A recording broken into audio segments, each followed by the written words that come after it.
ಸ್ನೇಹಿತರೆ ನಮಸ್ಕಾರ. ನಾವು ನೋಡ್ತಾ ಇರೋಂಥದ್ದು ಸಿಂಜೆಂಟಾ ಕಂಪ್ನಿ ಇಂಟ್ರೂಡರ್ ತಳಿ, ಕ್ಯಾಪ್ಸಿಕಮ್ ತಳಿ. ನೋಡ್ಬೋದು ಇದರಲ್ಲಿ ಸೆಟ್ಟಿಂಗ್ ಯಾವ ಥರ ಆಗಿದೆ ಅಂತ. ಮತ್ತು ಫ್ರೂಟ್ ಕಲರ್ ಆಗ್ಬೋದು, ಶೇಪ್ ಆಗ್ಬೋದು, ಕ್ರಾಪ್ ಹೆಲ್ತಿ ಆಗ್ಬೋದು, ತುಂಬ ಚೆನ್ನಾಗಿದೆ.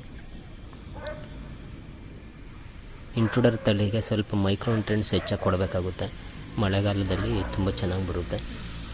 ನ್ಯೂಟ್ರಿಯೆಂಟ್ಸ್ ಚೆನ್ನಾಗಿ ಕೊಟ್ಕೊಂಡ್ರೆ ಸೆಟ್ಟಿಂಗು ಚೆನ್ನಾಗಾಗುತ್ತೆ. ಫ್ರೂಟ್ ಕ್ವಾಲಿಟಿ, ಶೇಪು ಎಲ್ಲ ತುಂಬ ಚೆನ್ನಾಗಿ ಬರುತ್ತೆ. ಈ ಒಂದು ಇಂಟ್ರೂಡರ್ ತಳಿನಲ್ಲಿ 60 ಟನ್ ಬೆಳೆದಿರೋರು ಇದ್ದಾರೆ, 100 ಟನ್ ಬೆಳೆದಿರೋರು ಇದ್ದಾರೆ. ಯಾವ ಥರ ಮೇಂಟೈನ್ ಮಾಡ್ತಾರೆ ಅದ್ರ ಮೇಲೆ ಡಿಪೆಂಡು.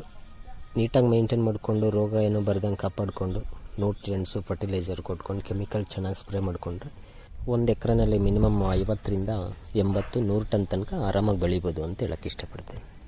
ಹಾಗೆಯೇ ಈ ಒಂದು ತಳಿನಲ್ಲಿ ನಾಟಿ ಮಾಡಿದ 12ರಿಂದ 15 ದಿವಸಕ್ಕೆ ಸುಳಿನ ಚೂಟಬೇಕಾಗುತ್ತೆ. ಏನಕ್ಕಪ್ಪ ಸುಳಿ ಚೂಟಬೇಕು ಅಂದರೆ ಬ್ರಾಂಚಸ್ ಎಲ್ಲ ಚೆನ್ನಾಗಿ ಹೊಡೆಯುತ್ತೆ, ಹೈಟ್ ಜಾಸ್ತಿ ಬರೋಲ್ಲ, ಸೆಟ್ಟಿಂಗ್ ಚೆನ್ನಾಗಾಗುತ್ತೆ. ಇಲ್ಲಿ ನೋಡ್ಬೋದು ರೈತರು ಇಲ್ಲಿ ಪಿಂಚ್ ಮಾಡ್ತಿರೋದು ಈ ಥರ ತೆಗಿಬೇಕಾಗುತ್ತೆ. ತುಂಬ ಜಾಸ್ತಿನೂ ತೆಗಿಬಾರ್ದು, ತುಂಬ ಕಡಿಮೆನೂ ತೆಗಿಬಾರ್ದು.